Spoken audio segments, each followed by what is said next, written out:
अलमीन वस्सलातु वस्सलामु अला सय्यदिल मुरसलीन अम्मा बाद फ़अऊज़ु बिल्लाहि मिनश्शैतानिर रजीम बिस्मिल्लाहिर रहमानिर रहीम अस्सलातु वस्सलामु अलैका या रसूलल्लाह व अला आलिका व अस्हाबिका या हबीबल्लाह अस्सलातु वस्सलामु अलैका या नबियल्लाह व अला आलिका व अस्हाबिका या नूरल्लाह। मीठे मीठे इस्लामी भाइयों और मदनी चैनल के नाज़रीन, सिलसिला दारुल इफ्ताह अहले सुन्नत में एक बार फिर आपको मरहबा कहते हैं। अल्हम्दुलिल्लाह अज़्ज़ा वजल हमारा जुमेरात का सिलसिला चल रहा है। पिछले कई सिलसिले इस मौजू पर हो चुके हैं, वो है कारोबार में शिराकत। आज भी इंशाअल्लाह अज़्ज़ा वजल इस मौजू पर बहुत अहम गुफ्तगू होगी। अगर आप आखिर तक शामिल सिलसिला रहेंगे तो इस मौजू से मुतालिक अहम मालूमात आपको हासिल होगी। इब्तिदान दुरूद पाक की फ़जीलत रिसाला ज़ियाए दुरूद सलाम से कि फ़रमान मुस्तफ़ा सल्लल्लाहु तआला अलैहि वसल्लम है, जो शख्स बरोज़ जुमा मुझ पर 100 बार दुरूद पाक पढ़े, जब वो क़यामत के रोज़ आएगा तो उसके साथ एक ऐसा नूर होगा कि अगर वो सारी मखलूक में तकसीम कर दिया जाए तो सबको किफ़ायत करे। सल्लु अलल हबीब सल्लल्लाहु तआला अला मुहम्मद सल्लल्लाहु अलैहि वसल्लम। मदनी चैनल के नाज़रीन, आपकी ऑडियो वीडियो कॉल सवालात और SMS भी हम शामिल सिलसिला करेंगे। आप देखते रहें और अपने इल्म में इजाफ़ा करते रहें। मुफ्ती साहब से पहला सवाल मैं अर्ज़ करूँगा, हुज़ूर इरशाद फरमाएँ कि जो रब्बुल माल है, जो माल लगाता है, इन्वेस्टर जिसको हम कहते हैं, अगर वही कहता है कि ठीक है भाई आप काम करें, जो नफ़ा होगा देख लेंगे, कोई मसला नहीं, आप मुझे दे दीजिएगा जो भी नफ़ा हो, तो क्या फ़रमाते हैं इस हवाले से? अल्हम्दुलिल्लाहि रब्बिल आलमीन वस्सलातु वस्सलामु अला सय्यिदिल अंबिया वल मुरसलीन अम्मा बाद फ़अऊज़ु बिल्लाहि मिनश्शैतानिर रजीम बिस्मिल्लाहिर रहमानिर रहीम। मुदारबत के मुतल्लिक़ हमारा सिलसिला चल रहा था। यानी मुदारबत ये कि एक शख्स रकम की अदायगी करेगा, दूसरे को देगा। ये इन्वेस्टर रब्बुल माल कहलाएगा और जो काम करने वाला है वो मुदारिब कहलाएगा। अब इसमें जैसे आपने सवाल किया कि जिसने रकम देनी है वो ये कहता है कि मैं रकम आपको दे रहा हूँ, आप कारोबार करें। ठीक है। होना तो ये था कि नफ़ा आपस में ये तय करते कि इतना नफ़ा तुम्हारा होगा, इतना नफ़ा मेरा होगा। ठीक है। अब ये अंडरस्टैंडिंग की बिना पर ये किसी भी एतबार से ये उसको कह देता है भी ठीक है, कोई मसला नहीं, आप काम करते रहें, ठीक है, जितना नफ़ा आप मुझे देना चाहें आप देते रहिएगा। तो ये वाली सूरत जो है दुरुस्त नहीं है, इससे मुदारबत फासिद हो जाएगी। अच्छा। क्योंकि नफ़े की परसेंटेज तय करना मुदारबत में इंतहाई ज़रूरी है, ये ज़रूरी चीज़ है। ठीक है। दूसरी बात यहाँ पर वही आएगी जो आम तौर पर मौजूद होती है। वो क्या है? वो ये कि जब ये उसको कहता है कि ठीक है मैं रकम आपको देता हूँ, जितना नफ़ा मुनासिब हो मुझे आप देते रहना। अब वो कुछ ना कुछ नफ़ा इसको देता रहेगा। फिर जब कारोबार ख़त्म करने का वक्त आएगा तो ये उससे कहेगा कि ठीक है अब मेरी रकम मुझे वापस कर दो। ठीक। तो ये कर्ज़ वाली सूरत हो जाएगी। सही। अगर ये कर्ज़ वाली सूरत ना हो, वो कहे ठीक है अगर नुकसान होगा तो नुकसान मेरा ही होगा, जैसा कि मुदारबत में इन्वेस्टर का ही नुकसान होता है। ठीक है। और ये कह देता है कि नफ़ा अपनी मर्ज़ी से मुझे देते रहना, तो ये मुदारबत फास्दा की सूरत हो जाएगी। ठीक है।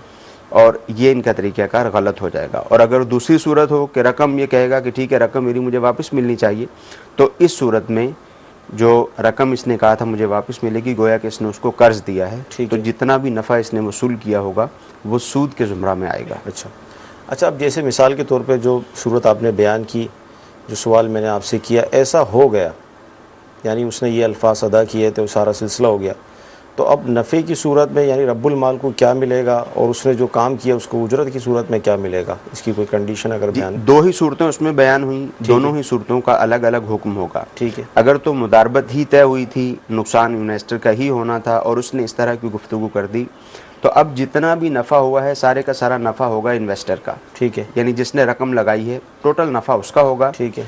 और जो मुदारिब है उसको जिस तरह का उसने काम किया है उस तरह का काम करने की जितनी उजरत आम तौर पे बनती है उतनी उजरत उसको दे दी जाएगी। नफ़ा तमाम का तमाम इस सूरत में रब्बुल माल यानी इन्वेस्टर का होगा।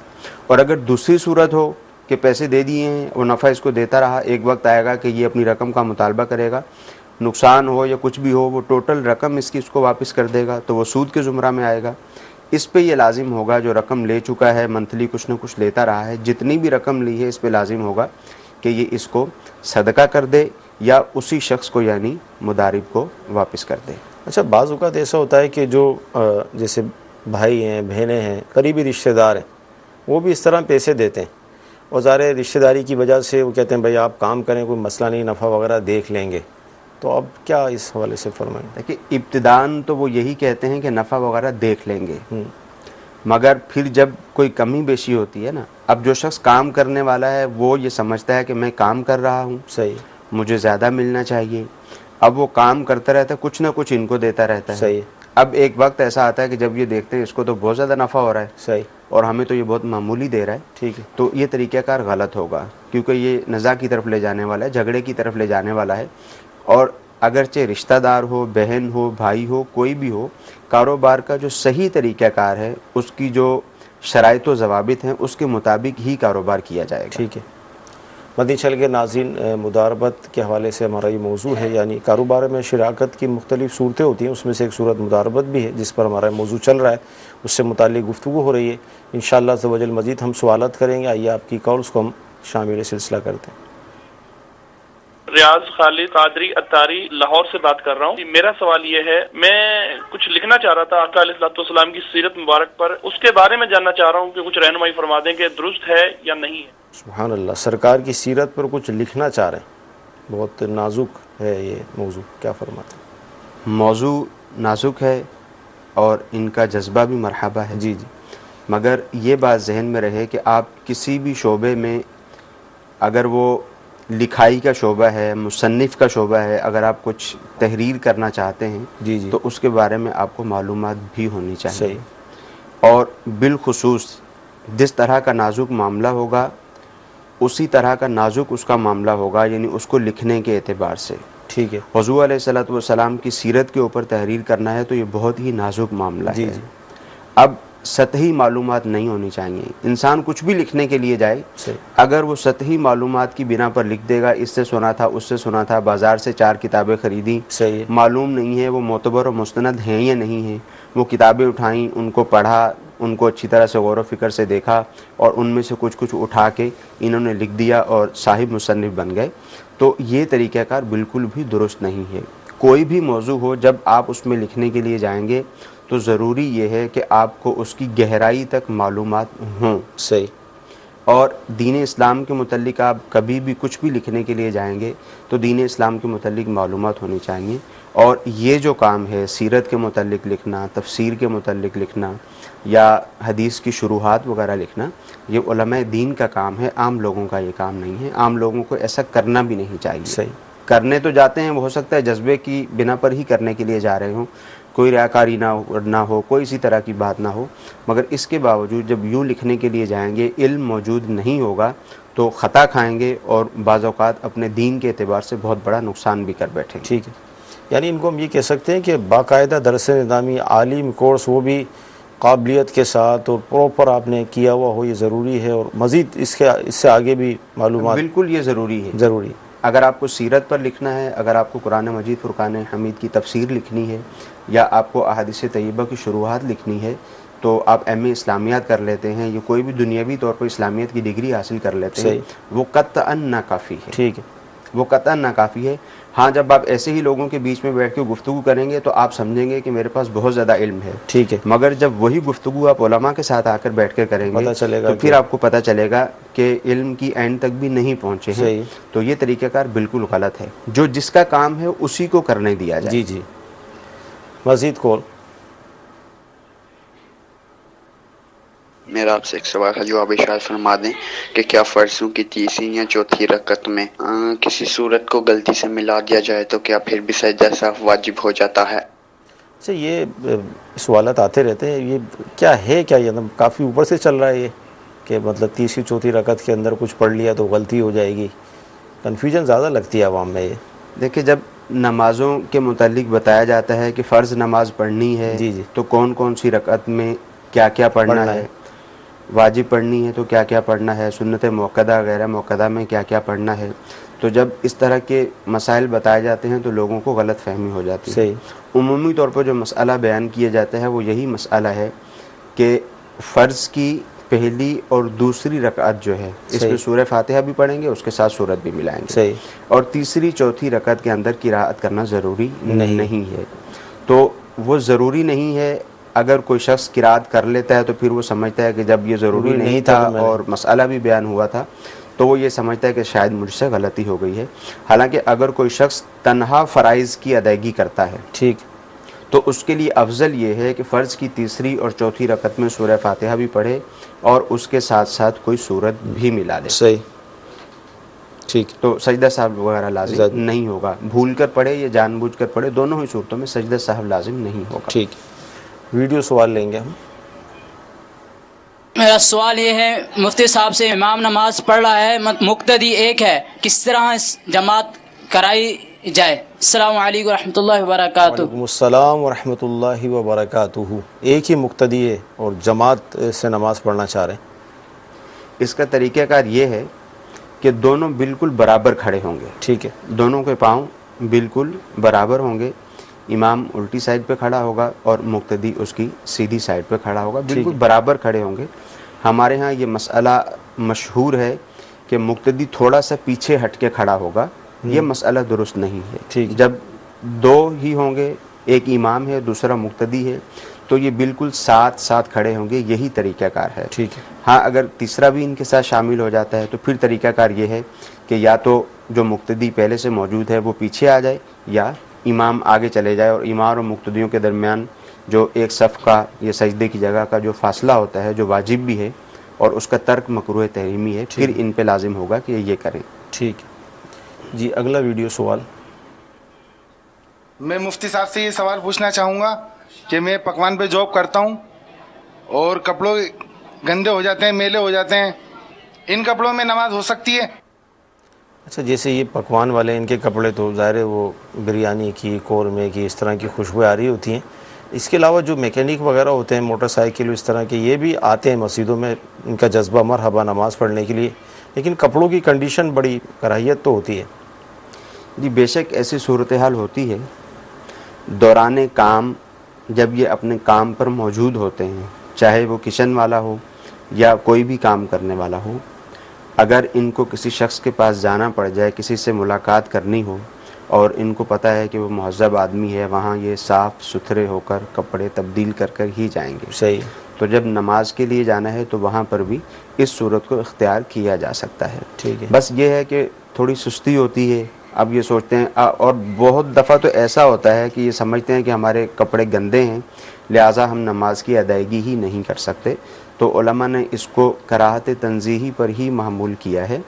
इस तरह की अगर कैफियत हो तो नमाज की अदायगी कर ली जाए। सही। और बेहतर सूरत तो वही है और होना भी ऐसा ही चाहिए कि कोई भी शख्स है जब वो नमाज का पाबंद है, नमाज का पाबंद सभी को होना चाहिए, नमाज का पाबंद है, वो कोई भी काम करता है, उसके पास एक लिबास मौजूद होना चाहिए कि जब नमाज का टाइम आए तो वो लिबास तब्दील करके नमाज की अदायगी कर ले। मदी चल के नाज़रीन, नमाज मुफ्ती साहब ने जवाब इरशाद फरमाया, अल्लाह करे हमें ये तौफीक नसीब हो कि हम बिलखुसूस नमाज के हवाले से एहतमाम की अपनी आदत बनाएं। रब ताला की बारगाह में हाज़िरी होती है, असलाफ़ की सीरत को पढ़ते हैं तो वो किस कदर इसका एहतमाम किया करते थे, लेकिन हमारा हाल ये है कि जैसी कंडीशन होती है, बाज़ औक़ात फ़जर में तो ये मामला देखे गए कि रात जो वो सोने वाले कपड़े होते हैं वही बाज़ लोग पहन कर आ जाते हैं, उसी में फ़जर की नमाज़ वो पढ़ लेते हैं। अजीब व गरीब हालत होती है।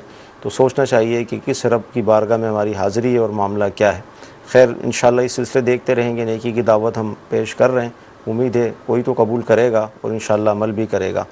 अगली वीडियो कॉल।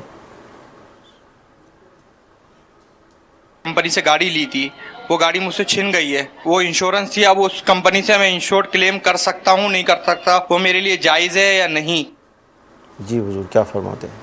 इंश्योरेंस करवाने की तो शरई तौर पर इजाज़त ही नहीं है। जी, गाड़ियों की जैसे हमारे यहाँ अमूमी तौर पर इंश्योरेंस करवाई जाती है, जनरल इंश्योरेंस इसको कहा जाता है, इसी तरह लाइफ इंश्योरेंस भी लोग करवाते हैं, दीगर भी होती है, तो ये कतन नहीं करवा सकते।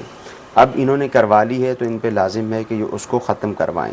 गाड़ी चोरी हो गई, गाड़ी छिन गई, गाड़ी का नुकसान हो गया, तो जितनी रकम ये भर चुके हैं, जितनी रकम ये अदा कर चुके हैं इंश्योरेंस की मद में, उतनी रकम ही ये वापस ले सकते हैं, उससे ज़्यादा रकम वापस लेने की इजाज़त नहीं होगी। ठीक। SMS जो मौसूल हो रहे हैं उसमें से कुछ हम शामिल करते हैं। SMS ये आया कि मैं नापाक था और मतलब तवज्जो नहीं थी, मेरे इल्म में नहीं था और मैं मस्जिद में काम कर रहा हूँ, तो ऐसी सूरत में क्या मुझे गुनाह मिलेगा?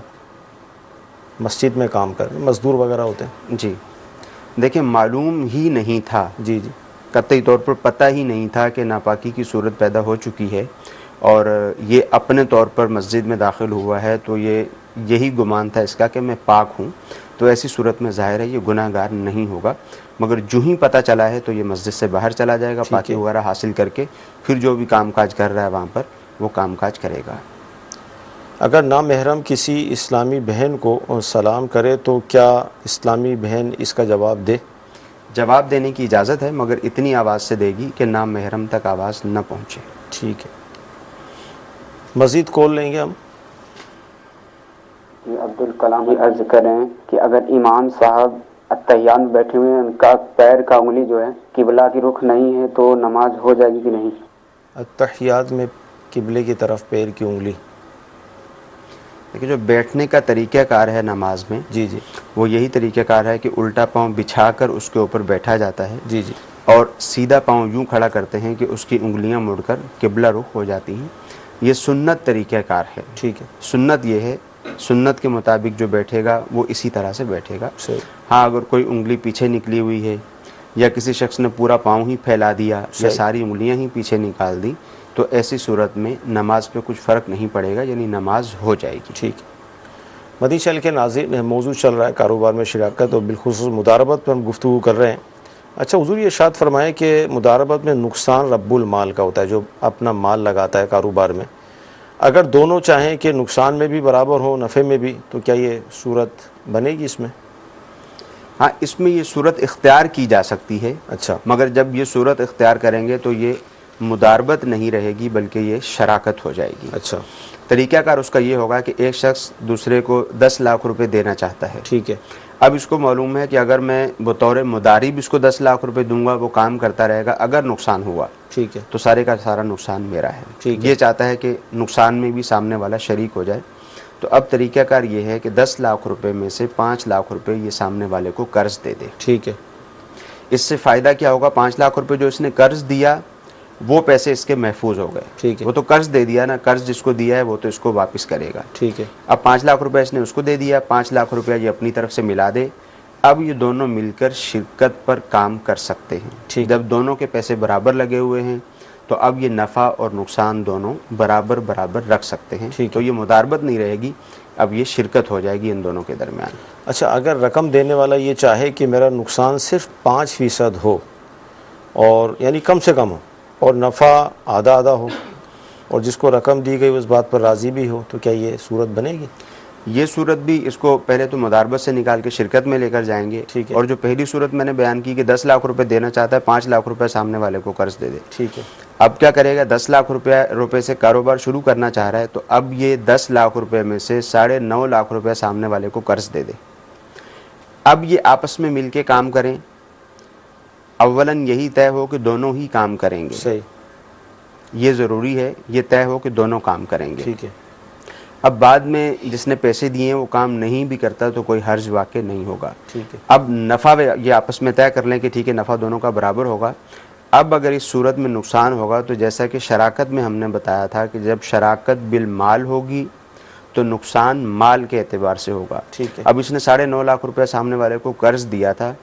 अब अगर मिसाल के तौर पर 10,000 रुपया नुकसान हुआ, सही, तो इसकी परसेंटेज निकाली जाएगी। तकरीबन 9-9.5 हज़ार रुपये नुकसान उसका होगा जिसको इसने कारोबार के लिए पैसे दिए हैं, कर्ज के तौर पर दिए हैं, और इसका कम नुकसान होगा। बाज़ औक़ात ऐसा होता है कि जिसके पास रकम मौजूद होती है वो चाहता है कि मैं रकम भी लगा रहा हूँ, मेरा नुकसान भी ज़्यादा हो रहा है, तो ये 2 सूरतें इख्तियार करना चाहते हैं, तो जो इनमें से सूरत इख्तियार करना चाहें वो कर सकते हैं। ठीक है। मदनी चैनल के नाज़रीन, जामिअतुल मदीना के तलबा किराम भी हमारे साथ इस सिलसिले में शरीक होते हैं। आइए देखते हैं कि ये क्या सवाल कर रहे हैं। अस्सलामु अलैकुम वरहमतुल्लाहि वबरकातुहू। वालेकुम अस्सलाम वरहमतुल्लाहि वबरकातुहू। मुफ्ती साहब की बारगाह में सवाल अर्ज़ है कि ज़ैद ने बकर से बतौर कर्ज़ एक सोने का बिस्किट लिया। उस वक्त सोने की कीमत कम थी, और जब अदायगी कर्ज़ का वक्त आया तो उस वक्त सोने की कीमत बढ़ गई। तो क्या कर्ज़ देने वाला ये मुतालबा कर सकता है कि मुझे ज़्यादा कीमत अदा की जाए? जी, क्या फरमा? हाँ, देखिए, ये सूरत इख्तियार नहीं की जा सकती। अच्छा, जब भी कोई शख्स किसी को कर्ज देगा, जैसे गोल्ड की बात हुई, तो जो चीज़ कर्ज में दी गई है वही चीज़ वापस की जाएगी, उसको उसकी कीमत की कमी बेशी का कोई एतबार नहीं हो सकता। एक शख्स ने गोल्ड दिया, उसकी कीमत 50,000 रुपया थी। अब जब वापसी का टाइम आया तो सामने वाला कहता है कि अब गोल्ड की कीमत बढ़ चुकी है, लिहाजा मुझे आप ज़्यादा रकम मुझे दें। पहले उस वक़्त 50,000 थी, अब 55,000 रुपया, लिहाजा मैं आपसे 55,000 रुपया लूँगा। ये मुतालबा नहीं कर सकता। यूँ ही अगर गोल्ड की कीमत कम हो गई, अब जिसने कर्ज़ लिया था वो कहता है कि अब तो गोल्ड की कीमत 45,000 रुपया है, लिहाजा मैं 45,000 रुपये दूँगा, ऐसा भी नहीं कर सकते। कर्ज़ के अंदर जो चीज़ दी गई है, अब उसकी कीमत अगर कमो बेश हो जाती है तो इसका कोई एतबार नहीं है, कमी बेशी का कोई एतबार नहीं है। जो चीज़ कर्ज़ दी गई थी वही वापस की जाएगी। मज़ीद कॉल्स हम शामिल करेंगे। सऊदी अरब से गफ्फार नाम है मेरा ये सवाल है कि जो पानी का कारोबार है, जो पानी को पैसों में लेके आगे बेचते हैं पैसों में, ये कारोबार, ये पैसा कमाना कैसा है? हालांकि अरब शरीफ से उन्होंने सवाल किया है और अरब शरीफ के अंदर पेट्रोल जो है वो सस्ता है, पानी महंगा है, तो क्या फरमाते हैं? जायज़ है, कोई शरई तौर पे इसमें हर्ज नहीं है। सही। जबकि इसमें धोखाधही वगैरह ना की जाए। सही। इस तरह के कारोबार में, पानी के कारोबार में भी बहुत ज़्यादा धोखाधही होती है। सही। अब पानी की जो वैल्यू है, पानी निकाला जाता है, उसको साफ़ किया जाता है, मिनरल्स उसमें मिलाए जाते हैं, सारा तरीक़ाकार एक उसका एक सिस्टम होता है। तो अब जो बेचारा कारोबार कर रहा है, अब उसने पानी निकालने का इंतज़ाम किया, उसने मशीनें लगाई, वो घर पे पानी पहुंचाता भी है। सही। तो अब ज़ाहिर उसको ये नहीं कहा जा सकता कि तुम्हारा कारोबार जायज़ नहीं है। सही। कारोबार जायज़ है, बेचा जा सकता है। और एक समझाने के लिए अर्ज़ कर रहा हूँ कि उमूमी तौर पर कीमत भी बहुत ज़्यादा कम होती है। सही। एक 19 लीटर की बोतल है, 20 लीटर की बोतल है, वो आपको कहीं पे 20 रुपए की भी मिल जाती है, कहीं पे 60 रुपए की मिलती है, कहीं पे 200 रुपए की मिलती है। तो जितना जिसने उस पानी को बेहतर बनाया होता है, जितना जिसने मिनरल्स वगैरह उसमें शामिल किए होते हैं, उसके एतबार से वो अपनी कीमत लेता है। तो बेचने की शरई तौर पर इजाज़त है, धोखाधही न की जाए। बहुत ज़्यादा इस काम में धोखाधही होती है। बस वो घरों के अंदर से ही पानी भर भर के लोगों को दे रहे होते हैं, सामने वालों को पता भी नहीं चलता बाज़ औक़ात कि इसमें क्या मिला हुआ है, क्या नहीं मिला हुआ, और उसी पे पैसे वसूल कर रहे होते हैं। तो धोखाधही ना की जाए, जायज़ है, शरन कोई हर्ज नहीं। ठीक जी, अगली कॉल। मेरा मुफ्ती साहब से सवाल ये है कि दो दोस्तों ने मिलकर एक प्लॉट ख़रीदा है, आधी आधी रकम लगाई है दोनों ने, और नियत ये है कि हम इसको आधा आधा करके या तो इसमें रिहाइश रखेंगे अपनी, या अगर इसको किराए पे दिया तो उसका किराए में से हम इसको जो है वो आधा आधा करेंगे, और अगर इसको कभी बेचने का वक्त आया तो उसकी रकम आधी आधी होगी। तो क्या इस तरह की शराकत दुरुस्त है? और क्या इसमें जो ये मुनाफा लेंगे आपस में तय करेंगे, क्या वो भी परसेंटेज के हिसाब से होगा? बराए करम जवाब इरशाद फरमा दीजिए। जी, क्या फरमाते? देखिए, इसमें अव्वलन तो ये सूरत इख्तियार की इन्होंने कि इन्होंने रकम मिलाकर प्लॉट ख़रीद लिया। ठीक है। अब जब इन्होंने रकम मिलाकर प्लॉट ख़रीद लिया है तो उस चीज़ के अंदर जितनी जितनी कीमत, जितने जितने पैसे इनके आपस में मिले हुए हैं, अब जब उसको बेचेंगे या उसको किराए पर देंगे तो जितने जितने पैसे इनके मिले हुए, मिसाल के तौर पे एक ने 60% लगाए, एक ने 40% लगाए, ठीक, एक ने 4 लाख रुपए दिए, एक ने 6 लाख रुपए दिए, दोनों ने मिलके कोई बात नहीं हुई, प्लॉट ख़रीद लिया। अब ये इस प्लाट के अंदर इन दोनों की शिरकत मिल्क है। ये बेचेंगे तो नफ़ा अपने अपने पैसों के हिसाब से लेंगे, खुदा न खास्ता नुकसान हुआ तो नुकसान इनके अपने अपने पैसों के एतबार से होगा। हाँ, अगर ये पहले से ये बात तय करते कि भाई ठीक है 6 लाख रुपया तुम दो, 4 लाख रुपया मैं देता हूँ, हम कारोबार करेंगे और नफ़ा हम दोनों का बराबर बराबर होगा, ठीक है, और नुकसान माल के एतबार से होगा, फिर ये प्लाट ख़रीदते, दुकान ख़रीदते, फ्लैट ख़रीदते, कुछ भी करते, तो इस सूरत में इनका नफ़ा जो है वो आपस में बराबर बराबर ही होता है, अगरचे इनके पैसे कम ज़्यादा लगे हुए होते। जब इन्होंने कोई चीज़ ख़रीद ली है तो अब ख़रीदने के बाद अब ऐसा कुछ नहीं कर सकते। जब इन्होंने ख़रीद लिया है, इनकी आपस में शिरकत मिल्क है उस चीज़ के अंदर, तो जब वो बिकेगी, जिसके जितने पैसे लगे हुए हैं उसी एतबार से, उसी परसेंटेज के एतबार से उसको नफ़ा मिलेगा। और जो सवाल इन्होंने किया है वो भी नॉर्मल है कि दोनों ने पैसे मिलाए, आधे आधे पैसे दोनों ने मिला दिए हैं, दोनों की शिरकत मिल्क है, किराए पे देंगे, जब भी आधा आधा किराया लेते रहेंगे, और अगर बेच देंगे तो नफ़े के एतबार से इनको इनकी जितनी परसेंटेज है उसके एतबार से नफ़ा मिल जाएगा। ठीक है। SMS जो मौसूल हो रहे हैं, इसमें 2 SMS ये आए कि चलते कारोबार में शराकत के हवाले से इरशाद फरमाएं, क्या सूरत होगी हमें चलते कारोबार में? देखिए ये इन्होंने एक मुतलक सवाल कर दिया है, चलता हुआ कारोबार कौन सा कारोबार है। सही है। तो एक मिसाल मैं दे देता हूँ, जैसे शराकत के सिलसिलों में हमने इसको बयान भी किया है। ठीक है। जैसे किसी शख्स का कपड़े का कारोबार है, ठीक है, 10 लाख रुपए का कपड़ा उसकी दुकान में मौजूद है। ठीक है। अब इसको भी हाजत है, सामने वाला भी चाहता है कि मैं इसके साथ कारोबार करूं, तो अब ये ऐसा नहीं कर सकता कि 5 लाख रुपए उसको दे दे और कहे कि ठीक है मैं तुम्हारे साथ शरीक हो गया हूं, ठीक है, और मजीद कपड़ा ला के डाल दें, या वो मजीद कपड़ा ला के डाले या 2-4 लाख का कपड़ा लेके आ जाए, बाकी अपने कर्ज उतार दे, जैसे हमारे यहाँ आमतौर पर होता है। तो ये तरीक़ाकार गलत है। ठीक है। अगर शिरकत करना चाहेगा तो ये तरीक़ाकार होगा कि 5 लाख रुपये उसको दे और उसके पास 10 लाख रुपए का जो कपड़ा रखा हुआ है उसमें से 5 लाख रुपए का कपड़ा ख़रीद ले। ठीक है। अब ये जो इसकी ख़रीदारी होगी ये ऐसे नहीं होगी कि आधा कपड़ा जो इधर वाले रैक में रखा हुआ है मैंने ख़रीद लिया, जो उधर वाला है वो तुम्हारा है, ऐसा नहीं होगा। इनकी ख़रीदारी होगी बतौर मुशा। हर कपड़े के अंदर, हर गज़, हर मीटर के अंदर इनका दोनों का हिस्सा होगा। अब ये हो गई इनकी शिरकत मिल्क। जब इनकी ये शिरकत मिल्क हो गई, अब ये कहेंगे कि ठीक है ये कपड़ा हम दोनों का है, हम दोनों इसको बेचेंगे, इसमें से इतने % जो है वो हम आपस में नफ़ा रखेंगे और इतने % जो है वो हमारा नुकसान होगा। ठीक है। एक बहन ने अपने भाई को कर्ज दिया और भाई ने ये कहा भाई हर माह वो नफ़ा दे रहे हैं, और भाई ने ये भी कहा कि नुकसान होगा तो मेरा होगा। तो कारोबार जब डूब जाए तो बहन फिर पूरा अपना कर्ज वापसी का तकाजा करे, तो अब क्या सूरत बनेगी? ये वही सूरत है जो हमने इब्तिदाअन बयान की है। जी जी। कि अगरचे बहन से, भाई से, किसी से भी रकम वगैरह ली जाए तो बाकायदा जो तरीक़ाकार है उसके मुताबिक ही किया जाए। अब बहन ने रकम दी है, भाई ने कहा ठीक है मैं आपको कुछ ना कुछ देता रहूँगा, तो भाई जो कुछ ना कुछ इसको दे रहा है वो सूद के ज़ुमरा में आएगा। और चूँकि बहन ने जो रकम दी हुई है उसको कर्ज ही शुमार किया जाएगा। जब वो कहती है कि ठीक है अगर डूब गए, कोई भी मसला हुआ तो मेरे पैसे तो मुझे वापस आएंगे, तो उसको कर्ज ही शुमार किया जाएगा। जो बहन ने लिया है फिर उसको सूद के ज़ुमरा में ही आएगा। तो कारोबार का जो तरीका है उसके मुताबिक ही किया जाए। ठीक है। मज़ीद कॉल्स को हम शामिल करेंगे। मुझसे मेरा ये सवाल है, अभी मैं टीवी मदनी चैनल देख रहा था तो आप लोग वो 2 आदमी की जमात के लिए कुछ बोल रहे थे, वो बराबर मसला समझ नहीं आया। अभी मसला ये है कि 2 आदमी तो नमाज पढ़ रहे हैं, वो तो बराबर साफ में खड़े होंगे, अभी तीसरा आदमी आएगा वो उनके साथ मिलने का है, वो कैसे मिलेगा? हमारी तरफ 2-3 तरीके चल रहे हैं। एक तो आदमी आता है वो पीछे से बगैर नमाज का नियत किए हुए उसको हाथ लगाता है, वो आदमी पीछे आ जाता है। और दूसरा आदमी आता है वो पीछे खड़ा होकर नमाज पहले नियत करता है, नमाज अल्लाह अकबर कहता है, हाथ बांधता है, बाद में उसको हाथ लगाता है। इसमें कौन सा तरीका सही है? मेरे रहनुमाई फरमाइए। जी क्या फरमाते? ये जो इन्होंने मालूम किया ना, अव्वलन तो इन्होंने कहा कि समझ में नहीं आया। वो तरीक़ाकार ये है कि जब 2 अफराद नमाज पढ़ रहे होंगे, एक इमाम होगा एक मुक्तदी, तो वो बिल्कुल बराबर खड़े होंगे। ठीक है। हमारे यहाँ जो तरीक़ाकार है वो ये है कि मुक्तदी थोड़ा सा पीछे खड़ा होता है। ठीक है। ऐसा नहीं करेंगे, वो बिल्कुल बराबर खड़े होंगे, अगरचे मुक्तदी के पाँव लंबे हों और इमाम के पाँव से थोड़े आगे निकल रहे हों। ठीक है। जबकि बिल्कुल बराबर खड़े हुए हैं तो कोई हर्ज नहीं। ठीक है। अब जब 2 अफराद नमाज की अदायगी कर रहे थे, अब जब तीसरा फ़र्द नमाज की अदायगी के लिए आएगा, अब उसका तरीक़ाकार ये होगा या तो वो साथ ही आकर नमाज की अदायगी शुरू करेगा। सही। जब वो साथ खड़ा होकर नमाज की अदायगी करेगा तो इमाम को चाहिए कि वो आगे चला जाए। ठीक है। इमाम आगे चला जाए और ये दोनों पीछे खड़े रहें ताकि इनमें फासला हो जाए। ठीक है।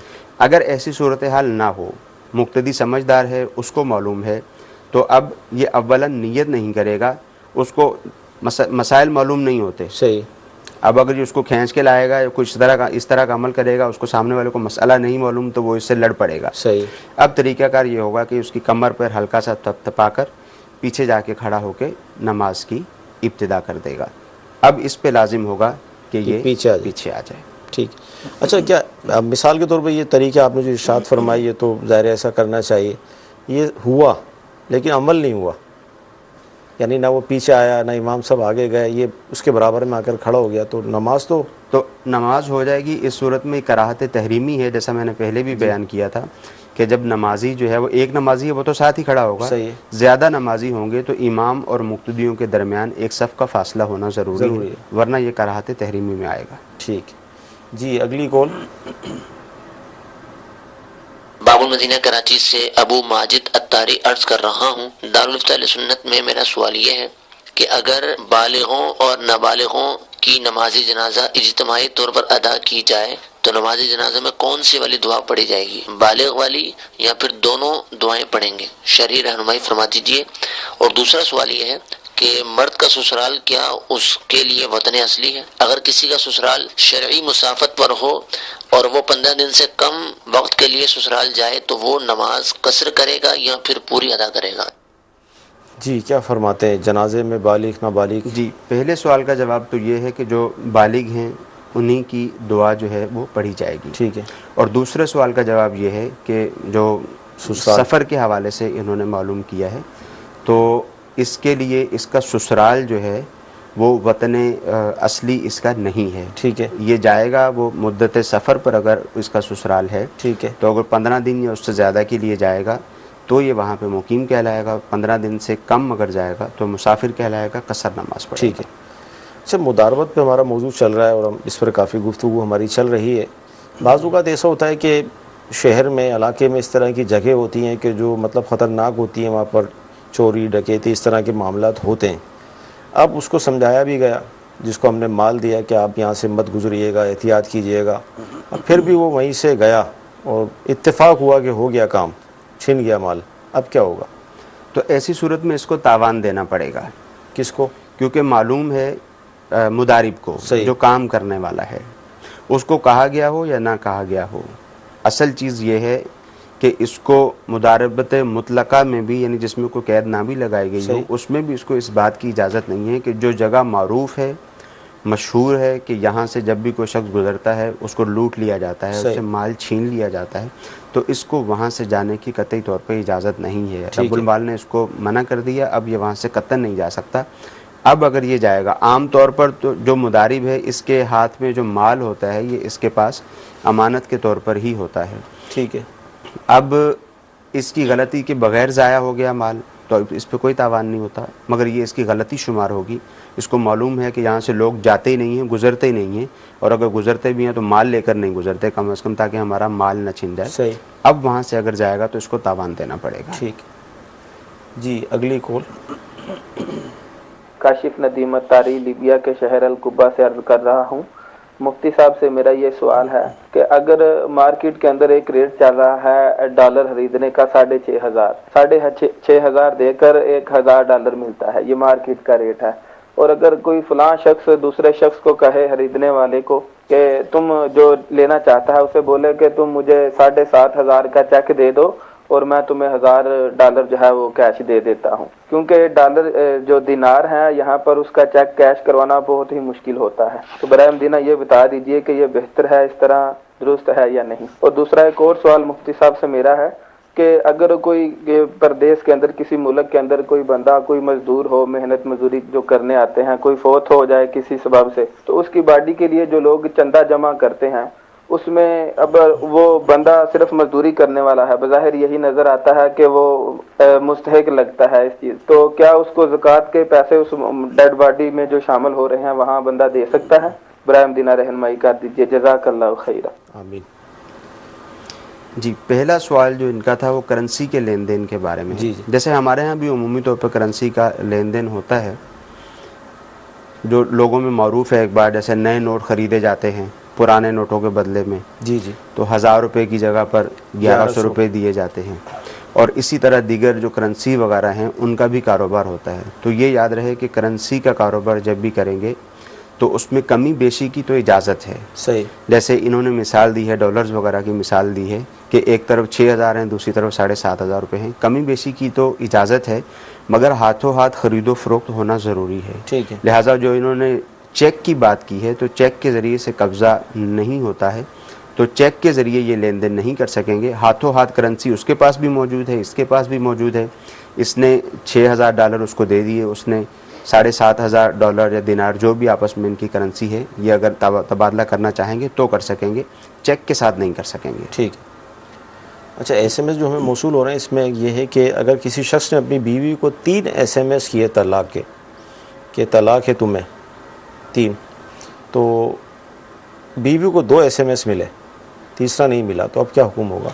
देखिए, SMS के मुतालिक तो वैसे ही अव्वलन तो SMS देखा जाएगा, और इस तरह के मसाइल में टोटल जो है वो सैको सबाक देखा जाता है, पहले इनकी आपस में क्या गुफ्तगू हो रही थी, फिर बिलखुसूस इस तरह के मसाइल में शौहर से गुफ्तगू करना पड़ती है, शौहर से बात करना पड़ती है, चंद सवालात उससे किए जाते हैं, फिर जब उसके जवाब देता है फिर किसी नतीजे पर पहुंचते हैं कि तलाक हुई है या नहीं हुई। ठीक है।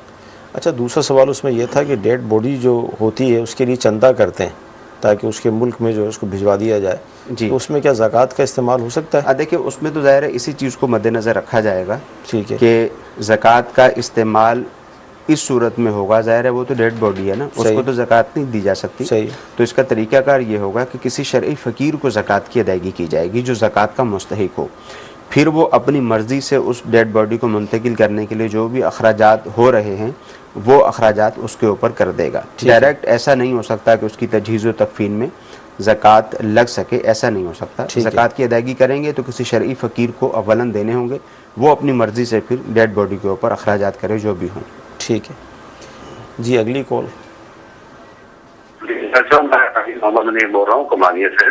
तो मैं ये सवाल पूछना चाहता हूँ, मैं अगर किसी से कारोबारी लाइन पे पैसे लूँ 20, 30, 40, 50 लाख, तो फर्ज करो मैं उस तीसरा हिस्सा तय कर लेता हूँ कि तीसरा हिस्सा मैं आपको दूंगा, 2 हिस्से मैं रखूंगा, क्या ये जायज है या बराबर बराबर जायज है, या फिर तो नुकसान की सूरत में कोई उसका भी काटा जाएगा या फिर मेरा काटा जाएगा? जी, नफ़े की जो सूरत इन्होंने बयान की है वो तो दुरुस्त है। ठीक है, कि जैसे परसेंटेज होती है 2 हिस्से एक के हैं और 1 हिस्सा दूसरे का, ठीक है, यानी 66% एक का है और 33% दूसरे का। ठीक है, तो ये तो दुरुस्त है कि नफ़े की परसेंटेज उन्होंने आपस में तय कर ली, आधा आधा है, ये 1 तिहाई 2 तिहाई है, 50-50% है। ठीक है, ये तो दुरुस्त है।